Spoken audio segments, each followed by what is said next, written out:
My brand, I think I've always had a philosophy of being a servant leader. And I think that's an important characteristic to carry in a CIO role, but maybe also into a board role.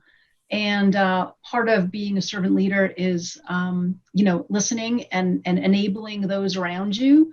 And I think part of that on a board is knowing your role and where you can contribute. And kind of, Daphne said this the day, I'll use her word, what's your superpower? What do you bring to the party that others might not? So I think, finding that and making sure that you're exploiting that is something that I've tried to do in my career, and find that in the people that work for me. What's their superpower and how do you exploit that? So to me, it's all about the team and making that team successful.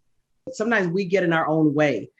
So part of my mission is to help companies get out of their own way and help people get out of their own way. And it's really a combination of looking at your mindset. If you can change your mindset and get the right tool set, in your hands, then you have the right skill set to be able to dominate or thrive in the business that you're in or the marketplace you find yourself in. And so that's pretty what my whole mission in life is to do.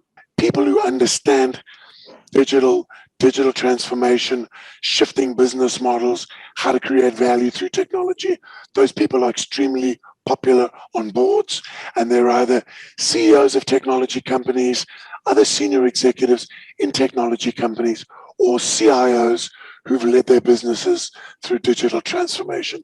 And so you have to understand, what are the boards thinking about? What are they worried about at a macro level and at a micro level, and be able to differentiate yourself as a candidate who understands more about what the economics, the global economy, competition, cyber, you name it. The board is not a management team. And there's a concept in board practice called nose in, fingers out. And you really need to understand what that means, because sometimes what made you really successful as an executive and the ability to power, kind of make things happen, drive through, get the data, be on top, that can get you in more trouble than good on a board. What you have to be really skillful at is asking key short questions that allow the information to kind of come at you. Find out which brokerage firms, which investment firms follow the company that you're interested in, and read their recommendations. They'll give you a mini SWOT analysis. They'll give you a recommendation. They'll tell you what's good, what's bad, what's wrong, what's right. And if you can get on your hands on a couple of years worth of that stuff, you can sort of track the trend and be a little bit of an investigator.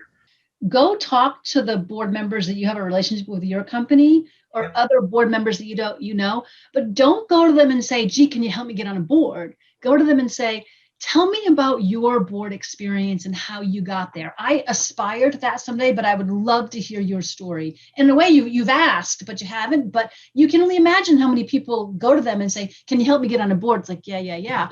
But if you're really cultivating a relationship, that network of people that are on boards or CEOs, CFOs, that's the first place they go. The first place that a board goes to look for the next board member actually isn't to Mark and Tony. Sorry, guys. It's to their current board member. And they say, who do you have in your network? And then if they can't fill that, that's when they go to the headhunters. So make those relationships really, really good.